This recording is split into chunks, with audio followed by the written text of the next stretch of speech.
Basta mga kayay. Basta. Kaya lang. Welcome back pala dito sa ating channel. Good man. Yan, tambay naman tayo dito. Tambay muna tayo dito sa aming tumakan. Yan.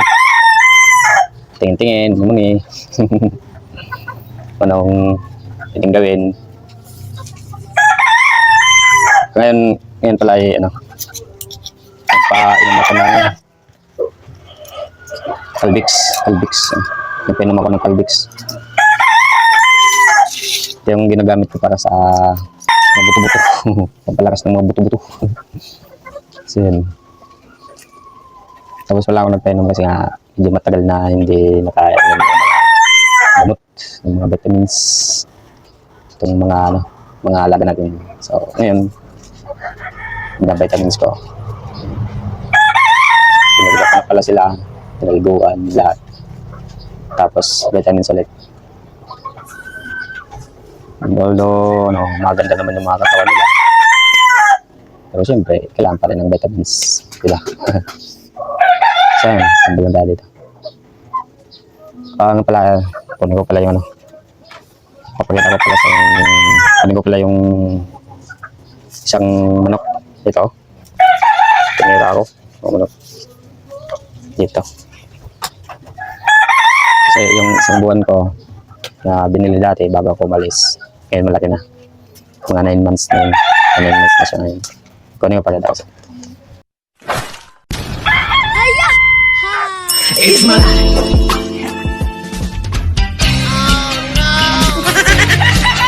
Ayop ka talaga! Ang ganda mong lalaki!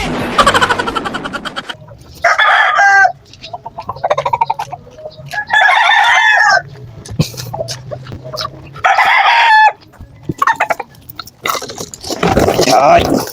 Right! Okay!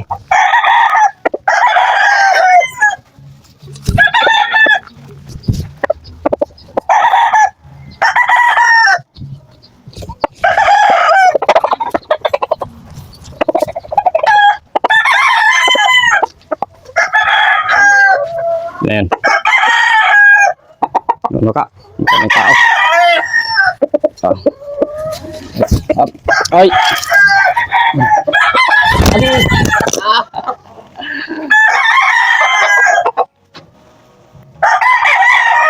Bali na yun.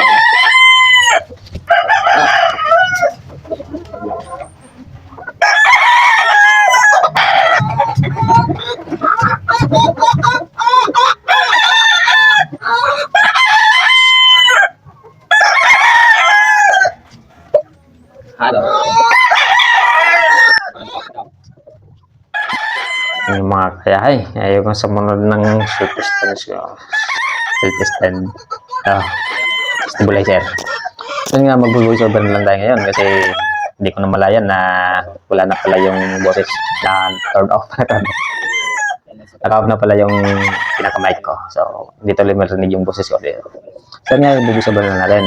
Ito nga pala yung isang alaga natin. Dati, yung isa ko dito ay ito ay isang buwan pa lang. Magpaklikot. So ngayon, bali 9 months na ito sa 9 months.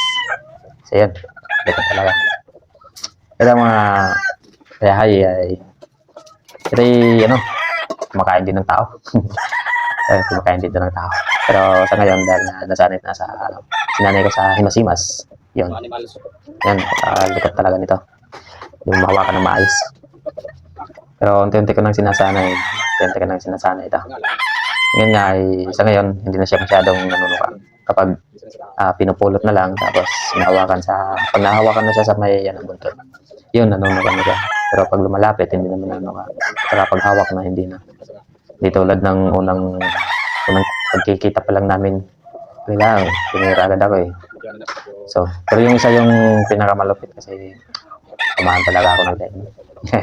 So, yun nga, tabi ako dito, tumatambay-tambay, ini-masimas ko ito, ini-masimas. Para at least, mas lalo pa siyang masanay sa tao. Pero, napakalikot talaga nito.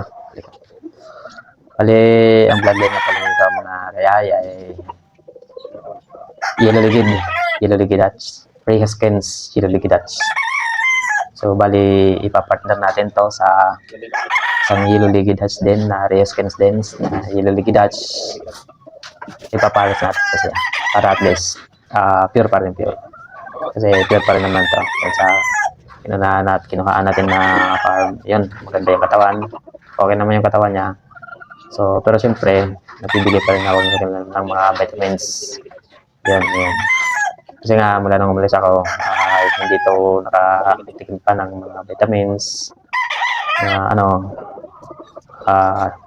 Pero naman to. Kuha sila ng vitamins lang sa Vitamin Pro. Sa naman nila meron yung Vitamin Pro lagi. So, yun lang yung naging vitamins nila. Pero yung sa katawan naman nito, mga kaya ay walang problema. Napakasulid.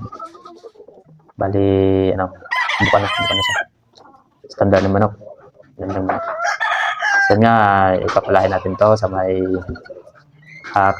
bloodline din niya na race prince Yellow Liquid Hatch. So, ready to breed, yun na lang yung hinihintay ko. Actually, dumating na pala. So, kunting condition, tapos salang na silang dalawa. So, yun yung mga kayay. Bali, hanggang dito na lang itong video natin. Maraming salamat na pala sa ating mga viewers dyan, sa mga selling viewers natin, mga subscribers natin, siyempre sa mga bagong subscribers din natin dyan. So, maraming salamat sa inyo. At least kahit pa paano ay nadadagdagan tayo. So, sa mga hindi nga pala nakapag-subscribe dyan, subscribe na rin kayo para at least marami na tayo dito. So, yun lang mga kayay. So, baling limito na lang itong video natin. Pinasilip ko lang itong 1 month ko dati, tapos ngayon 9 months na siya. So, ayun lang. Nandito na lang mga kayay. Hanggang sa muli. Bye-bye.